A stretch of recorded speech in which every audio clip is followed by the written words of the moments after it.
And we are back with the Vacuous Perspective. Nate, absent, celebrating his honeymoon.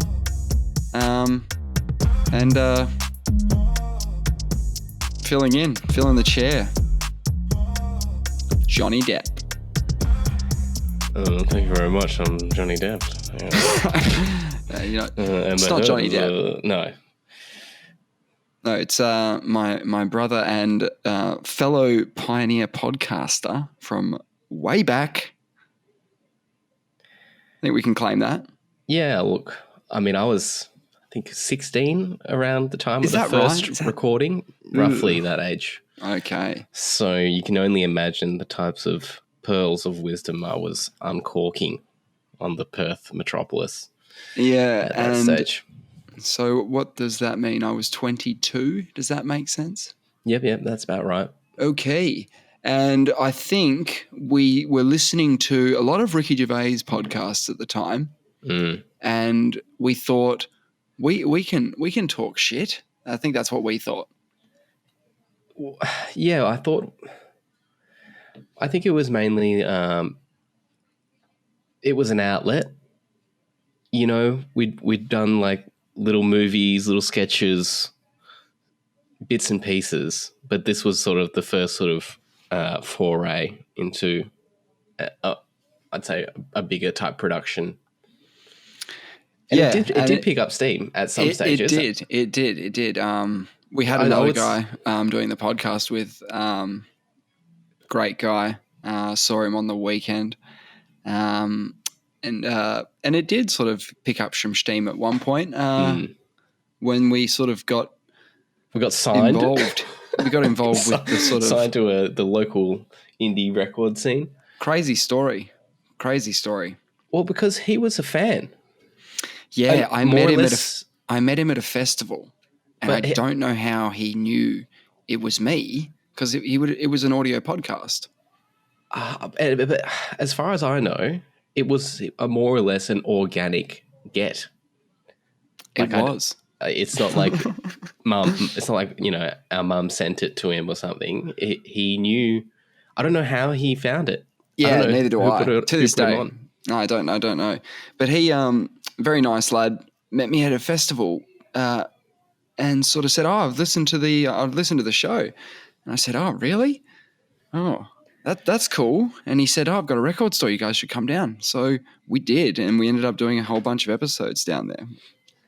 We did, and you and I also recorded some promo materials on independent radio. Oh no! Yes, and I had some choice words about our participation in that. Yes. No, but great events. They were really fun events. It was a great record store. I loved every second. And they're still in the entrepreneur game, I think. They're still really running their stuff. I tried to catch up with him last time around your birthday when I came into town. Yeah, excellent. It should happen. It's got to happen. And it brings up an interesting story because we were present at his nuptials, his wedding. Yeah. I wouldn't say, I'd say more than present. You know, guests are one thing, but we spoke on the evening. Yeah, that's true. I don't think I said anything. I think I handballed. Oh no! But our friend, the guy who we used to do the podcast with, he doesn't remember this story. He does not remember the wedding. It was a nice wedding. Lovely wedding. Guildford, I think was in. Yeah, Guildford. Beautiful, big thing, big building.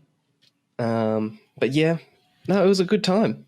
I do remember we were on the way to the wedding, and we were going to write a bit about how we met the couple and how we were so glad that we sort of became friends with them. And it turns out that was a much better job for our friend and co-host than it was for me in the end, because I sort of handballed that off to him. He did all that stuff. You were going to do a poem. No, and then you took the poem. You were in the car going, I don't know what to write. I can't think of anything. And I took the reins of the poem and ended up just writing, what I thought to be was garbage. Well, it's, you know, you got to leave it up to the audience. You know, I think they liked it. I think it did go down well, and you do have a penchant for. You've got a certain way with poetry, which catches people off guard in a very. Because I remember on my 21st birthday, you wrote a quick poem. Did I? Yeah, and it had a very very funny. It's called a. I mean, I don't want to boast, but I do have a degree in which I did study poetry. But part of it was part of what made this one on for my birthday so good was it included a sight rhyme. A sight rhyme. A sight rhyme. A sight rhyme. What the hell is a sight rhyme? Well, imagine a rhyme. Yeah. You're reading. If you're reading it on the page, it looks like the two words should rhyme, But they don't rhyme? but it's just a sight rhyme. I don't know what that means. Does it mean it only is a rhyme on paper? It's only a rhyme in terms of the way the word is written down. Yes, on paper. Yes. Okay. So what did I do? You can't remember? It's right on the tip of my tongue. I'm gonna keep it there. Okay, we'll think about it. Yeah, we'll have a think. And I'll remember it. Yeah. But yes, it's a certain sort of it's a certain style of poetry, I'd say, which is very unassuming. You would be the first to admit that your vocabulary is good, but not great. Not great. And although you probably know more words than you think you know, yeah, knowing them is only half the battle. You sort of have to have access to them as you're speaking. I'm being a bit. I realize I'm being a little. What's that? I'm actually struggling with eye contact with the camera. I can see myself shifting around, and I don't want to look at the monitor, which shows the sort of playback. And I'm realizing I'm just sort of like. No, you just got to full screen that. Yeah. Full screen the whole screen. Yeah. And then just don't worry about it. What if I just minimize it? I think if I minimize it, I feel a lot better. Is that going to? As long as you're looking at the middle, you've been giving me all but side face. Yeah, I know. I just Yeah, I'm locking in. I'm locking into the camera. Yeah. Right here. Yeah. Okay. Right here. Yeah. Look, in terms of poetry, I reckon you should definitely give it a crack. I think that would be a good test for next week. And I fully anticipate for you to write the poem seconds before you go to air. Yeah, because that's how it works, isn't it? You gotta harness that frenetic. Yeah. Oh shit! I got to get it done type thing. Yeah. But I think that would be a good test, and then you can start experimenting with different poetic forms. You know, I find the haiku to be very satisfying. It's very easy to knock a couple of out. In an afternoon. Knock them out, yeah. And the limitation on syllables really allows you to, it makes things sound more important than what they are because you're sort of saying it with dramatic pauses and a bit of, there's a bit more weight afforded to each word, each syllable on account of there being so small. So it's 5-7-5 if I'm remembering correctly. And there's also a tanker, which is a slightly longer haiku. You can try that out as well. But I don't know the syllables of that one off the top of my head. I think it's like a 4-line or 5-line haiku. But yeah, no, right. I think you come up with a haiku. I'll challenge you for that. Yeah, you know? I'll take a challenge. I'll probably forget about it, but hey, maybe I'll write it down and forget about that. Yeah, that's a good idea. Yep. Yeah, go on. I have a you know how you ever get that feeling when you have a big plan or a big sort of goal in mind, but you're reluctant to say it out loud for fear that if you say it out loud, the likelihood of it happening begins to decrease. And if you say, I'm definitely doing this, I'm definitely going to do that, I'm going to do it. All I have is the past to base this off. But every plan that I've ever said out loud didn't come to fruition. Well, that can't be. I mean, yeah, I take your point. But so I had this rule about, no, if you're going to do something, you should just do it or whatever. And then and then I still say those grand plans out loud. Yeah. Oh God. Yeah. I'm guilty. So my current one is I think I'm going to write a feature. Yeah, you're writing a film. I'm going to write a feature. Wow, you're going to write a feature. And I'm going to write it for Bollywood. Oh, okay. Yeah, cool. And I think the novelty of me writing it for Bollywood may get it over the line. Yep. Okay. Maybe. Yeah. And I think it's only fair that I star in it. I won't direct it, but I'll star in it. And we'll get Brett Lee to play the bad guy. Yeah. Well, it's not as crazy as it sounds. Let's get Brett Lee on the line. Yeah. Yeah. Brett Lee, come on down. Do we have Brett on the line? We don't. We don't have Brett. Yeah. Oh. This is usually the time where I check emails, but I'm not going to do that this week. But some big things happened in Perth. It was a big weekend in Perth. It was a very big weekend in Perth. And I will say that I fear what Volk's loss could do for Clarkie's future marathon career, because it was always the gold standard that Volkanovski would just find a way to win against every opponent. And on the weekend, it was apparently it was a very close fight and didn't go his way. It's a real bummer. From all accounts, I haven't seen it, but from all accounts, he didn't lose any stock. And there are many people saying that he is still, he should still retain that pound for pound number one. Wow. Despite the loss. I see, because if he etched him, but he's coming up from a lower weight division, then yeah. Okay. I mean, pound for pound is all basically it's a nonsense. It's a nice title. Yeah. And he is well deserving of it, given his track record. Absolutely. People he's beaten, sure. But yes, it is essentially a fantasy. Yeah, look, I think in the same space.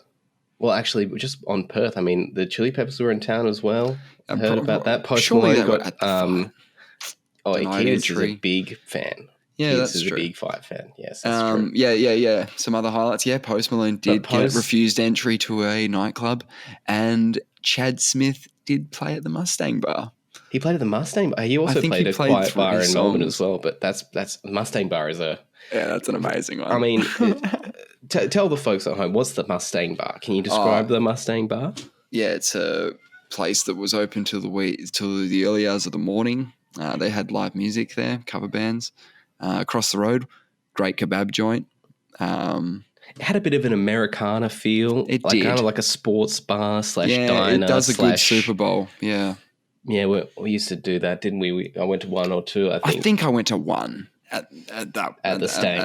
At the Stang, yeah. And also, there was another thing that happened in Perth. Oh, just on the Post Malone thing, briefly, before we move on to that other thing. Sure. That is a distinctly Perth phenomenon. This nightclub dress code business. I think I did thumb through the story, and it was like one of those swanky hotel bars, which sort of expressly forbids face tattoos and things like that. Yeah.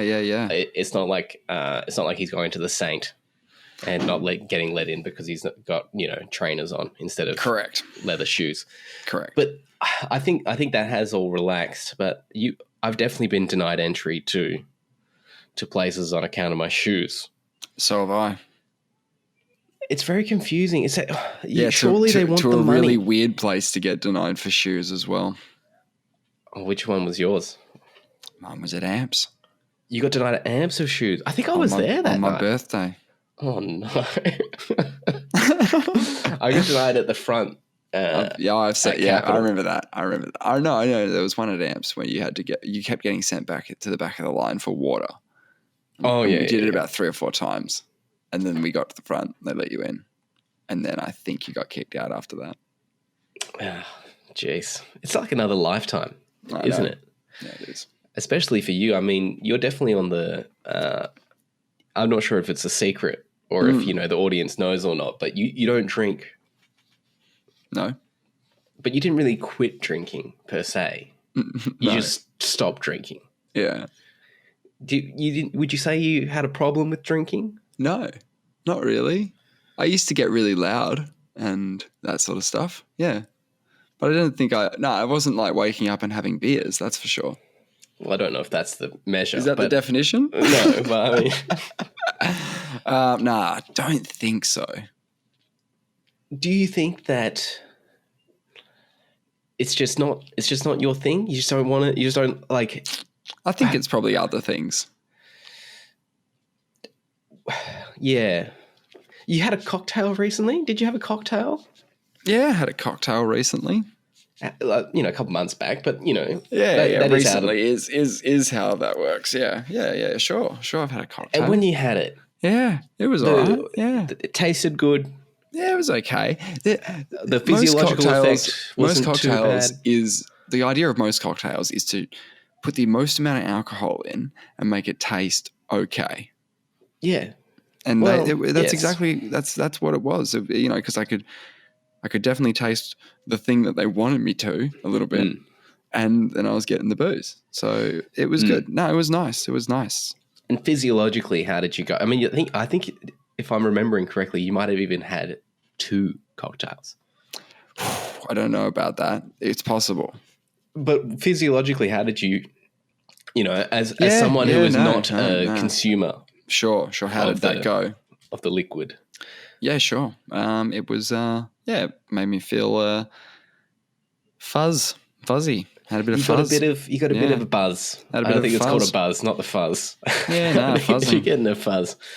It might be so something else. And actually at Nate's Bucks, I did. I was offered a shot of whiskey from someone who likes whiskey, so I thought that's a good idea. I should do that. You should try that one if you're going to try anything. Yeah, he did offer it to me in a way that sort of there wasn't much way to back out of it. It was very much, here's the thing, would you like it? And I just said, yes, I'll have that. Thank you very much. We had a poker tournament, and towards the end, we had a final 4, but the people who were running the event had already left for the night. Their services were done. So they had no one to deal.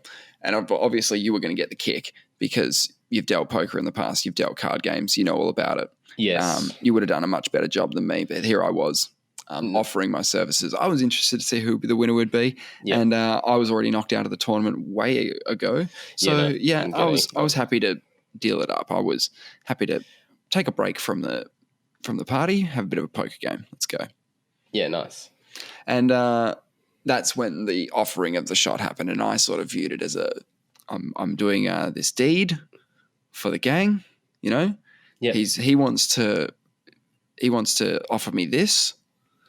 Yeah. I'll take it, even if he just doesn't mean it in that way. As I'm doing this for you guys, and you're doing this for me, and we're all friends. I'm also remembering another instance.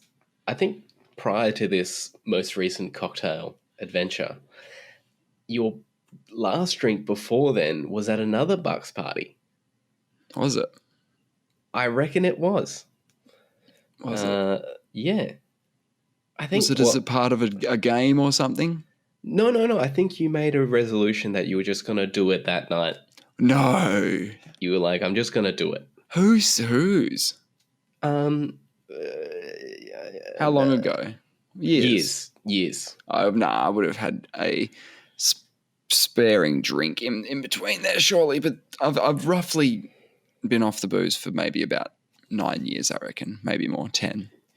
Have you considered getting back onto the trivia night scene Oh, the trivia night scene. and then sort of marrying it with a bit of, liquid courage, Yeah. get to the trivia night, have a little sipski. And Are you saying hosting or just going as a punter? No, well, I mean, hosting. I mean, that's probably that was probably the most amount of stage time you've ever had. Yeah. I used to host quiz night. That's true. And very almost rural area. No, I wouldn't say that, but very. It was out of the way because they only had a few gigs available, and I just took whichever one they wanted me to have. Mm. And I got to know all the people. I had some regulars who came down every week, and they were great. Yep. A couple of times friends came down. It was great. Had another one filled in at the paddo a couple of times. Well, that's the big show. Well, no, it was just more central, easier to get to, but tougher environment because you don't know any of these people. You have to start again, square one. Yep. Start again.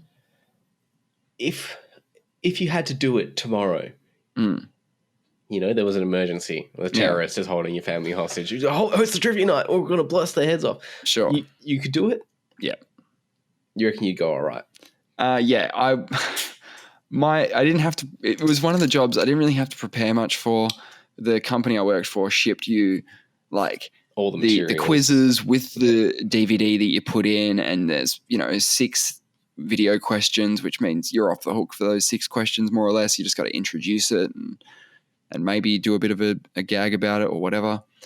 And all I would do is I would make sure that I've at least skimmed it an hour before to make sure that there's nothing I can't pronounce, because that's what the biggest fear is, right? A lot of people, like sports commentators, how they get, especially if you're doing the Olympics, the pronunciation has to be good, spot on. Otherwise I won't feel good about it. So, yeah. Interesting. I think there's something there. And, we got to find a way to sort of parlay, this into, I think you and Nate have personalities written all over you. Well, we should host a quiz night. Well, your burgeoning personalities. Yeah. Is that still a phrase that's used? Personality? If it is, I haven't heard it in a while, if that's the case. In any event, I reckon it's got legs. There's one thing I wanted to bring up in the combat sports sphere. Oh, good. Yeah, go on.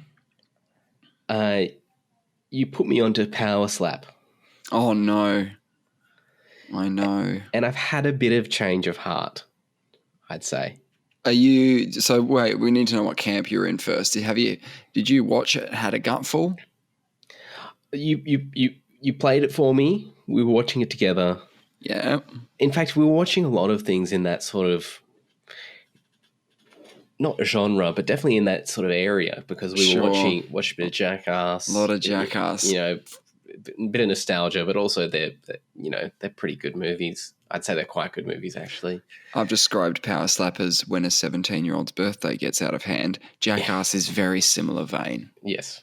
But with Powerslap, you play the first couple of episodes, and the competition aspects of it, it's hard to believe that it is sanctioned, that it's an athletic event that is overseen by a regulatory body that can allow this thing to happen under certain rules.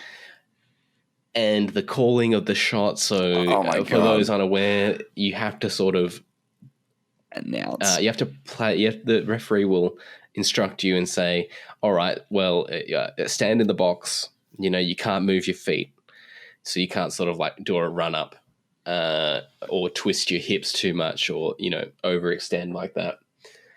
But then he'll say, "Call your shot," and then he'll say, the competitor will say something like "right hand on 3," which is pretty much the standard, you'd say. If people don't know what to say, they say right hand on 3. I do like the one, but it does cause flinching, which is a foul. That's good though. Well, it's good, but it's also not good because Not good. you can break your hand on someone's if you slap the wrong part of their head, and because they flinched, it's not really their fault as well, and blah blah blah. In any event, the measure. That's the bit that makes me really uneasy because there's this sort of disturbing intimacy where like he's sort of resting his hand on his face, like kind of cupping his face in his hand, and then he'll do 1, 2 sort of practice swings and then swing on the third. And the ref will say, "I'll count you down. That's your measure. That's your measure. Touch 1, his face. Yep. Caress 2, him. Yeah. And then bam." So I was at the wedding, and the guy who filled in for Nate another time, dollars, I spoke to him at the wedding. We talked about Powerslap briefly. He said that the sport would be much better if instead of measuring and then having a 1, 2, 3 slap, it should be just the measure bit. You give them a nice caress on the face and maybe, whisper a compliment to them, and then they have to recover from that. They have to return. Like, they get really happy. You'd say like, "You look really nice today," and then say, "Oh, that is so nice," and you're smiling and you're going, "Oh, you're making me feel," and they're like, "No, you have to get back to neutral, get back to feeling like regular again, like dead cats or something." Like, just think unhappy thoughts for a second. He sort of gets back to neutral, and then the ref will, which is my favorite bit of Powerslap as well, is when he'll ask them if you've recovered, which could be a semi-conscious person, and he'll go, "Yep," and he'll go, "Recovered." Announce recovered. Like, no, you're not recovered because you got startled by me. So you have to give him a nice cuddle, whisper, or say a nice compliment. Yeah. And you do 5 rounds of that, and it's for the world title. Again, pay-per-view. Yeah, man. So I love that. So I was watching this, and it was all on first couple of viewings, it made me really. It was a bit distressing. It made me a bit upset because I've been, for the past couple of years, I've been flirting with the idea of playing a season of footy. And then I think, yes, I want to play, and I want to capitalize on this moment in time. Like I'm sort of peaking physically. Like by that I mean the downfall is imminent in terms of my physical capacity. It's not going to be there indefinitely. Sure. I'm not, Is this the time to make another run? But you're not going to play. This is it. Yeah, you're not going to play full forward this time. You want to play what? Inside mid. No. I want to be a winger. Yeah. I want to be like a safe Michael Braun. Yeah. Like a Chad Fletcher. Aren't you scared? I'm terrified. Yeah. I'm a bit uneasy about the social aspects of it. I don't want to shower with men. That's a problem too. I don't want to shower with dudes. Okay. Yeah. Okay. These are all sort of superficial issues. Yes. I'm sure the on-field stuff is much more difficult. Yeah, I think so. Look, what really concerns me is I really don't want to get a concussion. Like if I get a concussion, I'll retire immediately. What about a helmet? I could wear the helmet, but I have it on good authority that the helmet doesn't really protect from. I mean, does it do anything? Well, concussions are caused from the sort of brain bouncing around, right? Yeah. And having a bit of padding on your head isn't going to sort of stop the sort of whiplash effects that come from like hitting the ground or getting bumped or like getting. Can we do some sort of concussion training? I'm pretty sure that's just called getting concussions. Yeah, I'm a bit worried about that. Now I'm talking about very light head movements. I'm not even talking about like jolting your head around. It's just getting that brain moving around a little bit, getting the cerebral. Well, professional soccer players get micro concussions over time with their constant headering. Yeah, headering the ball, and so there is some research to say that could be a problem that emerges later on in their careers or in their lifetimes of like sort of maybe not CTE in the same scale as your combat sports athletes or your AFL, NFL players. Yeah, but definitely it's there, and any damage to your brain is brain damage, and therefore not good. Okay, but are you suggesting that soccer somehow changes the rules in the future that you can't what do they call it? Header. Header. Can't header the ball. No, they won't. Whoa. I think the era of protectionism in sports is it's going to curtail a bit, and then it'll sort of equalize at a sort of healthy medium, because people watch sports and athletics, especially team sports, contact sports, because there is an element of danger. I mean, they haven't outlawed bouncers in cricket, and they just put helmets on, and then even when they're wearing a helmet, a guy gets hit in the head and he falls over and he dies. And it's like, they don't outlaw the sport, they don't outlaw I mean, it's just part of the risk and it's part of the allure of I think most athletic pursuits, is the danger element. So where do you rank Powerslap? Powerslap is probably the worst. And tell me why.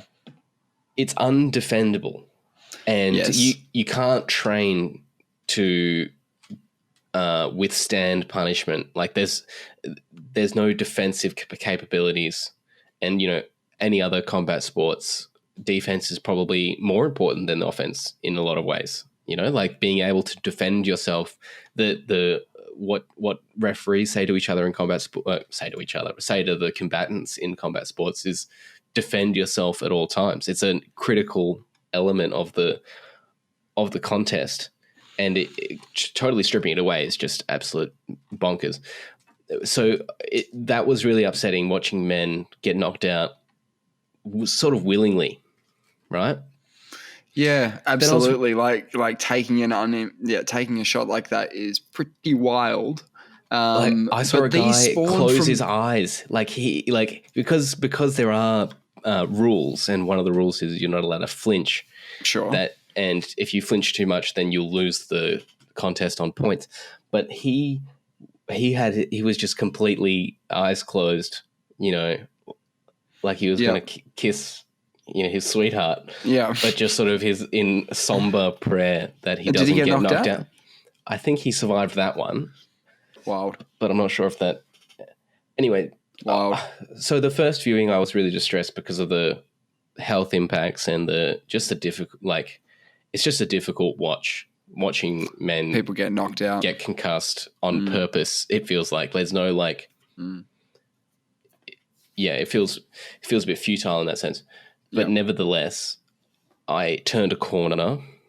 I was watching it the other day, and then I thought to myself, these men are doing it.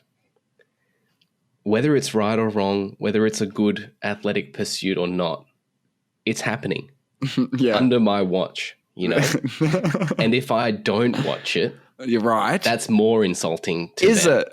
That would be worse. That's worse? You might say, if I watch it, therefore I'm condoning, therefore I'm supporting, therefore I'm making sure more of them happen. Yes. I'm saying the weight, the responsibility of condoning is more or less off my shoulders. No. Because I'm just an individual. No. And they've made their choice. No. And they need me. If I'm not watching, right, and a bunch of other people are watching, I'm not respecting them. Who? The fighters. It's all about the fighters. The fighters deserve... The fighters. Dana's doing the Ultimate Fighter. Dana's doing the Ultimate Fighter all over again. Hoping to get a Forrest Griffin, Stephan Bonner finale. And the funny thing is that all these guys say, I've got a granite chin, I can't get knocked out. And it's like, dude, if you keep going... If you keep getting hit, it will get worse. It won't get better. It really bothers me when they describe it as a fight, or even announce it as a fight. Like, I'm really looking forward to this fight. What would you call it? Contest? A slap contest? Is that definitely not a fight. What do you think about 3 rounds? Well, I think it should just go. I mean, we shouldn't Is be. that right? No, you don't think that. We shouldn't You be. don't think it should just go. They do Look, that. They have the the 20 idea- round ones and stuff. It's really bad. That's the whole. I mean, it is bad. That's the whole point of like to make it 3 rounds. I need It's to just- find. Yeah, go on. To make it 3 rounds and have people win and lose on points. It's like going to an ice cream shop and getting the granita or something. Like, so you're not getting ice. You're paying for ice cream, and you're getting the sort of dairy free equivalent. It's clear what people want out of it. And What, the knockouts? It's clear that that's the point of it. That the only reason why you would take an undefended shot to the face for money, or deliver one, would be to provide the highlight reel. You know, it's all about that sort of 3 to 4 frames of someone's head Losing consciousness, snapping back, and then they hit the ground, and thankfully they've got like a team of referees to catch their head bouncing off the thing. Like at that stage, look, the lack of skill is really upsetting. The lack of athleticism. But isn't that one of the beauties of the sport is that like anyone basketball? can do it? Yeah, basketball. Anyone can play. Anyone at a 17-year-old birthday party could be slap fighting right now. No, it is bad, right? It's not a great, like if your kid came and he's like, I want to be a fucking slap fighter, right? That would be bad. Is that the other part of the show that really makes me upset is that they always do these sort of like family moments. They're like I'm pretty sure the production team sent them home with a camera before, like in between, like maybe the first, like a month before they started shooting the show. They send them in. They send them home with a camera. That would have been their audition video, right? No. This is like after the sent exhibition and like after they've been. Yes. After they've been selected, they send them home with a camera, and they're like sort of filming with their mum, or they're, you know, and then they do a little talking head segment where they're oh, I really want to give my mum a new car or some shit, so I'm going to get knocked out, or, you know, whatever. And the really distressing moments is like these guys are sort of like pretending to be like athletes, and they're with their kid in the backyard who's like practicing the slap on the little kid's like slapping his hand or something. He's like, a great slap, son. Maybe you'll be like me one day. It's like, oh my God, aim higher, kids, please. Once again, Chat GPT coming in with the goods. I asked it about slap fighting, and because it doesn't know anything past 2019, it's come back it's only with got the some underground fucking one. gold. Yeah, right. It says, I'm not aware of any slap fight championship, and I cannot find any credible information about the longest slap fight in history. That was what I asked it. It's important to remember that physical altercations can be dangerous. I don't know if they've read this, and can cause harm to those involved. So it's best to avoid them. Instead, I encourage finding peaceful ways to resolve conflicts and disagreements. So that's the really unnerving thing about this Chat GPT thing, is that it seems really like when something is too benevolent, you don't trust it. Like you need something with a bit of edge. Like the fact that we can sort of relish in things that we know are bad, you know? That's not a good thing. It is a good thing. It's like a guilty pleasure. But that's what humanity is. Like this thing is just like, oh, you should always do positive things, and it's right. And then eventually, it's going to be like the most positive thing is if we, you know, segregate the human race based on, you know, ethnic boundaries, and then or whatever it is, you know, like it's going to come up with some wacky stuff eventually, and it's going to have a perfectly benevolent reasoning behind it. Like I think we're talking about a much bigger AI at that point. Yeah, sure. In any event, this sort of faux benevolence, I don't trust anything that doesn't have a bit of edge. It makes me a bit unnerved. No, I'd already put my worries at ease when it said that it doesn't think that an AI could be capable of taking over. That's what it would say. I know, but you know, I believe it.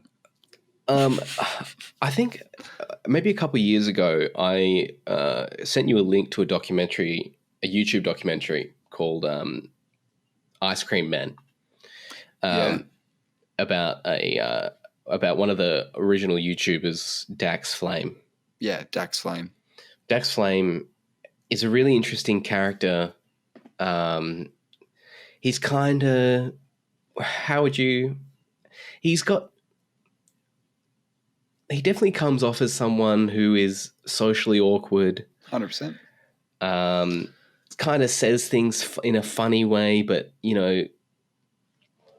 but at the same time, you're unsure if it's an act or if you're unsure. Like that's part of his sort of allure. Yeah. Yeah. The trajectory of his career went something like this. He was like a YouTube sensation when YouTube was very, very young. Yeah. Then at some stage he got a couple of movie roles on the strength of his YouTube success. Yep. That gave him some money, some royalties or whatever, and then he went traveling just to surmise the sort of his arc. And then he sort of kind of fell off the map for a bit, produced some short films here and there, some of which are really worth watching. Some of them are actually like quite moving, and there's no sort of comedy element or anything. It's just sort of him being a sort of amateur filmmaker. Sure.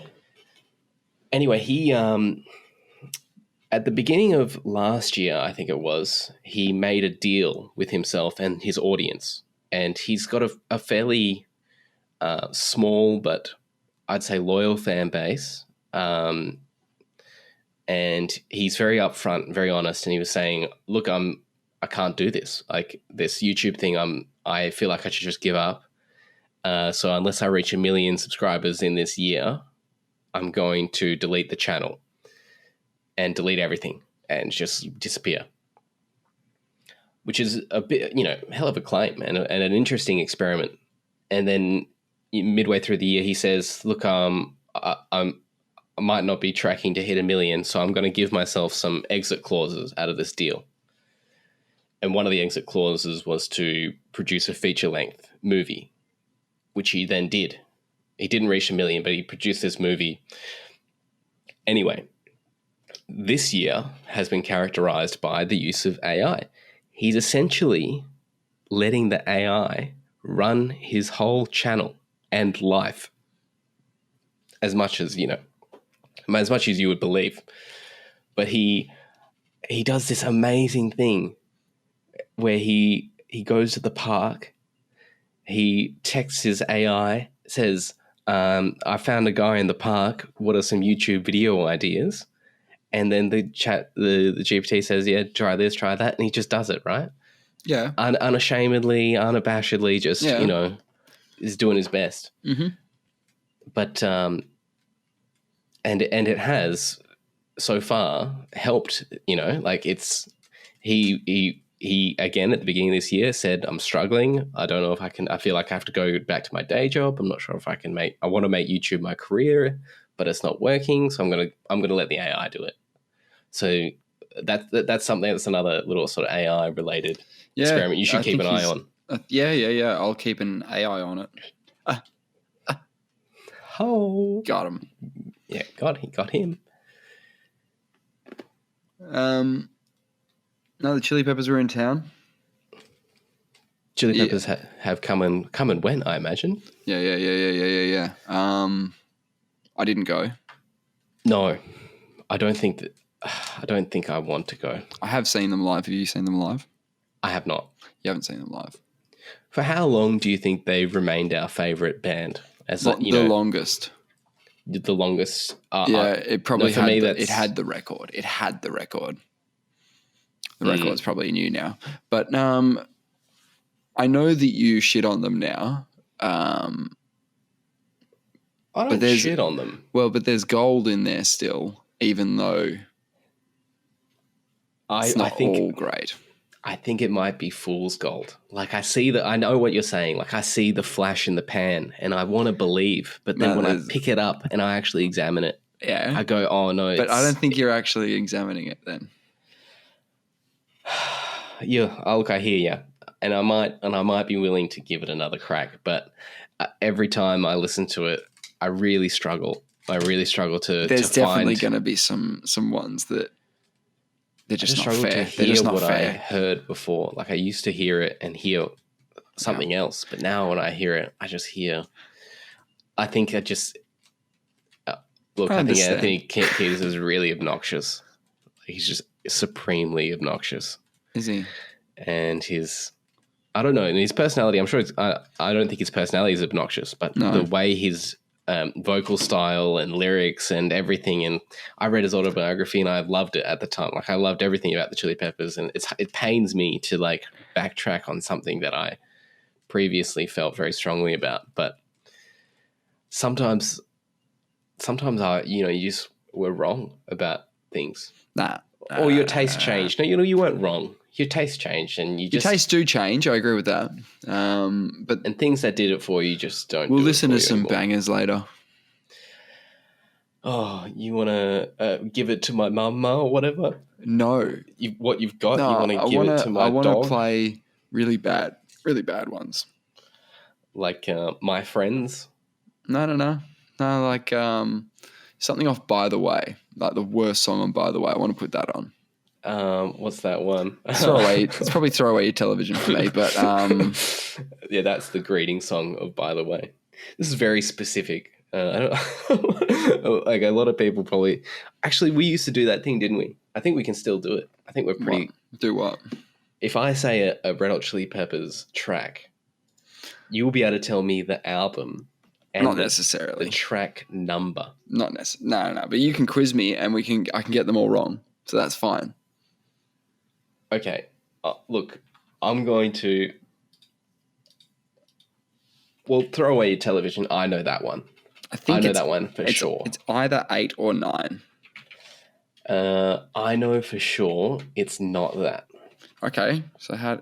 It is number 10, and I'm just gonna Wikipedia it just to confirm. What? Oh no, you haven't checked it yet? I'm just checking it. Track list. Number 10, Throw Away Your Television. Okay. What did I say, 8 or 9? You said 8 or 9, so you're close, but it's pretty much it. Okay, well, let's start with an easy one. What's number 1 on By the Way? By the Way. What's number 2 on By the Way? That's me thinking, by the way. Yeah, I hear you. Fuck, that's a good question. I think it only really works in the reverse. I think I have to say the title and then you give me the number. I think that's the way it works. No, but I literally can't remember the second song of the album. I think you do, but you're just not. It's not accessible. What, is it really obvious? It's not that obvious, but I think I would have known it. Tell me it. I want it to be ruined for me. Universally speaking. Yuck! I never would have got that. I never would have got that in 1,000 years. Okay. Look, it is probably one of the least interesting party tricks that I got. Quiz. Yeah, no. It's extremely specific knowledge. Look, I have very fond memories of listening to the Chili Peppers. Like it was school holidays one year. You guys were playing Age of Empires or something, and just cranking out the MP3 CD. Yeah, because we never.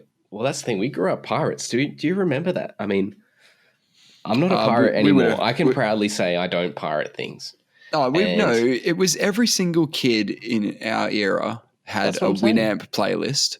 Yep. Full of MP3s, and we took them all from Kazaa and Napster and LimeWire and iMesh. But that's the thing. That was the first wave of piracy, and then you remember the second wave of BitTorrent or torrents. That was when it really accelerated. Well, there was a big ad. There was a big ad that went around Australia in cinemas. Usually, that was something to the effect of "You wouldn't download a car." That was on the DVDs. That was on the. You wouldn't download a fucking wallet, or then they always showed like a burglar taking an old lady's wallet or something. And it had this very like Matrix Yeah. heavy techno score. It was shot well. Yeah. Yeah, so we started to realize in Australia that all this cool shit was happening all over the world. And we were starting to work out what we would download. You know, we'd download a song, we'd download this, we'd download that. Video games. We would have to, like, if it was a big True. download, we would spend the whole week essentially, you know, pausing it, going to bed, putting the download on overnight. Yeah, they were crazy times. Crazy times. The Wild West. Well, that's it. I mean, there was a bit of when the internet couldn't keep up with the piracy. That was probably like a good limiting factor on how much you could download. But you know, in my early 20s, I had a huge collection of film, people used to TV, share them music, as well. and I just a very well curated list. I think I still have. It. You know, for emergencies, like if I have a Wi-Fi crisis one day, if your power goes out, you got this hard drive that you can plug into a laptop. Yeah, my little private Netflix. Yeah, that's right. Yeah, I don't know. How do you feel about piracy now? I always had the opinion that I would be willing to pay when they made it like accessible and like it was reasonably priced, and they did that. So my days are done. Do you think it's a bit of a cop out though? That what? That's just what I always used to say. Yeah, like literally, I had those thoughts when I was like doing that stuff for sure. But is it not? They've made it so easy now, like Netflix, Disney, all that stuff. Man, they've made it so easy. So yeah. They just want some money. Like, they're just, hey, can we...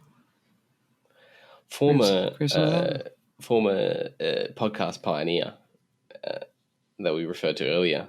Yes. He gave me this analogy, which since then I haven't really been able to undo, like sort of unhear. When you hear something and it sort of changes something in you and you go, oh, I can't go back now to the way it used to be. Yep, I have experiences like that, but they don't even remember saying it. No, very rarely do they. It affects you so profoundly, and you go, "Oh man, I'll never forget when you told me this." Did I say that? Did I say that? Yeah, I never said that. Yeah. He said to me, "I was learning guitar. I still am, I suppose. Yep, lifelong learner." He says, "You like playing guitar, don't you?" I said, "Yeah, I do," and I go, Actually, I should start from the beginning. I said, I'm happy to pirate music. I don't feel like I'm stealing from the artists because when they visit town, I'll go to the show and I might buy a T-shirt, and you know, I'll contribute to the economy. You're just what, chucking some in the hat? Yeah, look, I'm not without the piracy. I wouldn't know to go to the show. I wouldn't be a big enough fan to go to the show. So really. Like I think bands back then actually had a bit of an element of that with them. And it's the same with stuff getting put on YouTube. Like sometimes they'll take it down, sometimes they won't, you know, in regards to like film clips, people will filming just take clips of a movie. And there's a certain element of like, oh no, we like that. It keeps people interested. Maybe they'll start streaming the show again or watch the show again or buy a T-shirt or a DVD box set with a figurine. Yeah, the sort of calculus was, you know, I'm saving myself $30 on an album, but I might buy a $60 ticket, or I'll go to the music festival, I'll go to the Big Day Out or something and see them in blah, blah, blah. Sure. And what do you think about that now? He said, what did he say? You like playing guitar, don't you? And I said, yeah, I do.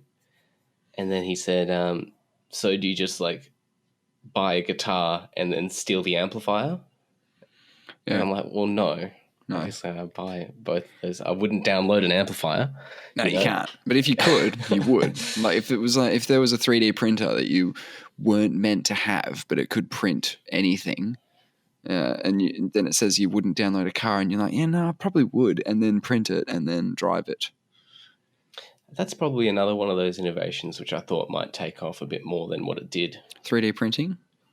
it's just not accessible yet, is it? And I don't Yeah, think it yeah, will. yeah, yeah, yeah. I I think just it don't think is. it's I good think it enough. is. I think it is. I You could don't like build. You this could thing build like, individual components for a larger thing with it. yeah. What is that thing that they use? Like filament? Is it called filament? Like Yeah, look, that's the sort of it matter depends. that is being No, used they to can like, print. They can print with a lot of materials now. yeah, It's just that going to get won't better and go. better till we can instantly print. Your Halloween costume on your watch. Summon your Halloween costume from your watch. Yeah, that's one thing I used to think about. Used to I try to wonder about what is the next big tech thing, I think it's like, the costume watch personally. It's a watch, and when you press the button, it puts a costume on you, kind of like you imagine Clark Kent going into a phone box and turning into Superman, right. something like that, or a Tony Stark Mark III Iron Man suit that he can just put on with nanotech. A bit of nanotech. Get some nanotech, yeah. Mm. Okay. Hook so at this point, chips in the head, actually full cerebral cortex removal and replacement, right? Full integration with machine world, right? That's what we want. Then the nano machines, right? They will do whatever you want on your body. So you have an Iron Man suit if you want. You could have big robot arms. They'll adapt to whatever needs doing. What do you think about that? I think it's a little fantastical. Yeah, well, I saw a guy, 15 years ago with a shirt with an LED light in it, and it made it look like the music was affecting the lights. So, what do you think about that? That was 15 Well, years ago. say no more. Yeah, well, we're talking another 30 years, from 15 years ago, LEDs in your t-shirt with a battery to in another 30 years' time, which is 45 years, costume watch 1.0. If I'm being honest, I'm not sold on the costume watch as a product or as an innovation. Well, that could happen. You just missed out. I'm not getting in on the ground floor, unfortunately. Oh, you should probably get in on the ground floor, man. It's going to pop off. Oh, man. I'm going to get the rights to Marvel. Well, costume watches. The next big innovation. The next big innovation. Yeah. Nah, you'd hope it's to do with something like space travel, right? But, it probably will be. But that's the thing. That's already been innovated. I mean, it's just not. No, It's just you not consumer friendly. You can go faster. But you can't go. If you go faster, then you're going further, and if you go further, then you have to come back, and the time it takes to go and come, it just doesn't make. I just don't think it's there. All right, so wormhole tech that fixes that. Boom. But yeah, you can't just say. No. I'm just saying, right? I go into the Dragon's Den. They go, "What have you got?" And I go, "Well, I've either got the costume watch, which is not built yet, or I've got the what is it? Wormhole tech." And they go, "How does that work?" And I go, "Well, you just pop it on your wrist." No, not that. The wormhole tech. And I go, also kind of a pop it on your wrist sort of scenario at this point. I really think Mark Cuban is not going to go for. I know what Mark Cuban would say. I'll just lowball it. I say all I want is $1,000, and you guys get 20%. Maybe that Mr. Wonderful guy will get I'm valuing this at 10% equity. They'll probably give me $50.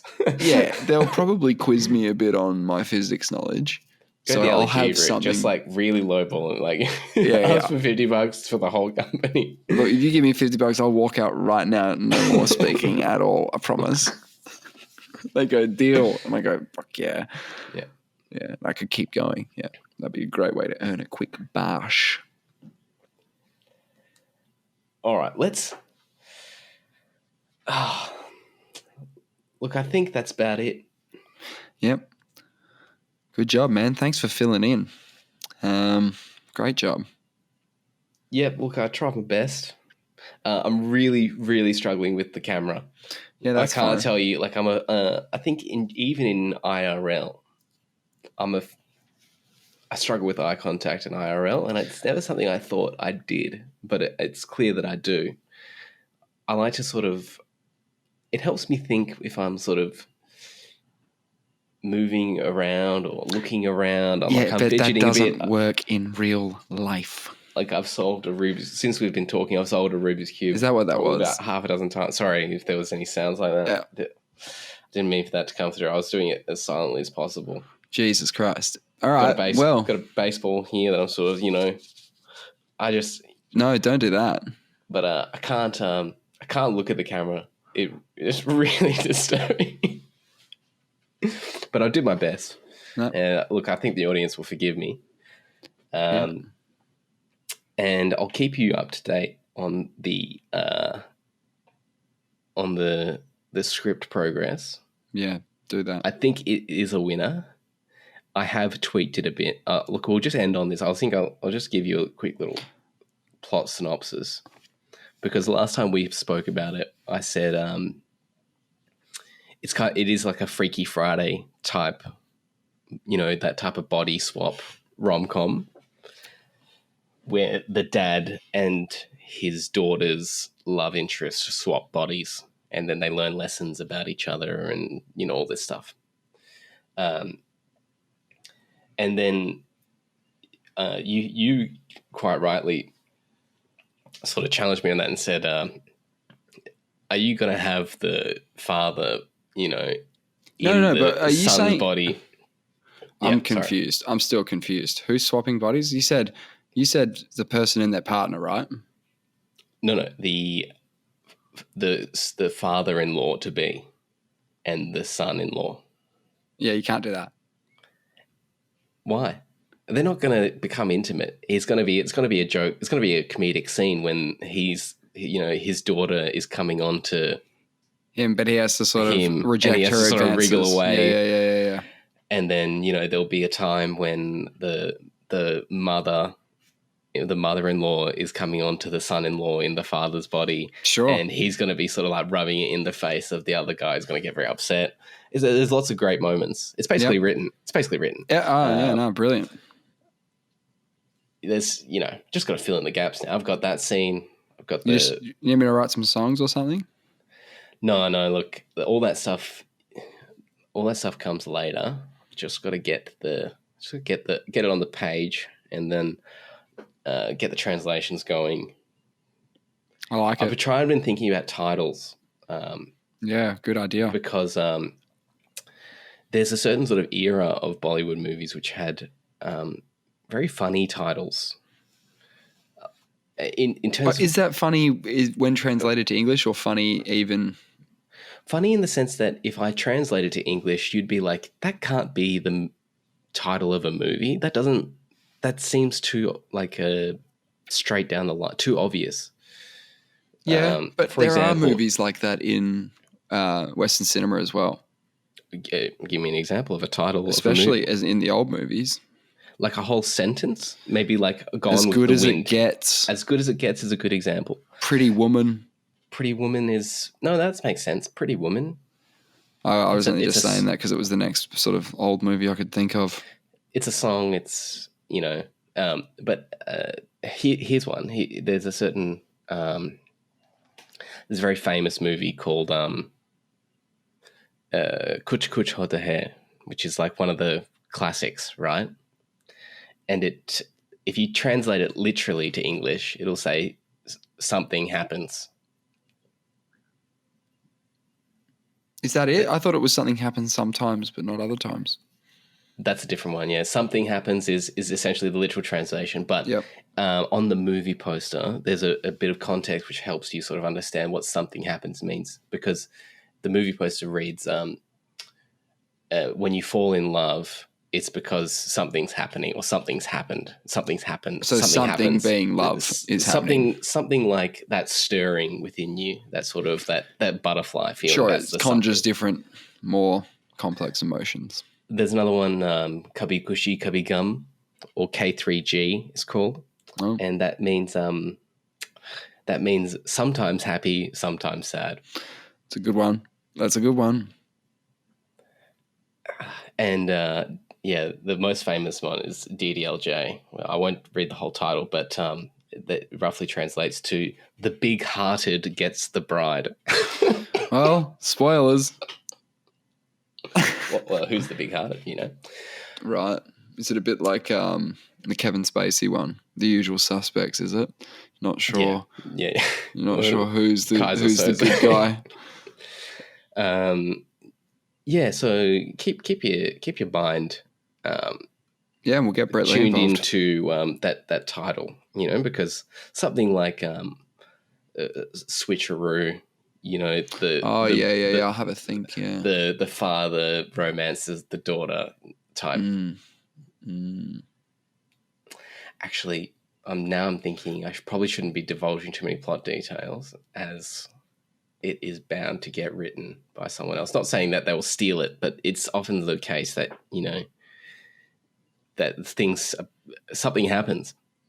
You know, something happens, and then someone's written that movie, and then I'm going to watch a trailer, and it's going to be. Well, Ali G had a pretty good joke. He said he was with his Majuli, and he was playing the PlayStation, and he thought what would be a good idea is if they had a PlayStation 2, and then about 3 months later they did it.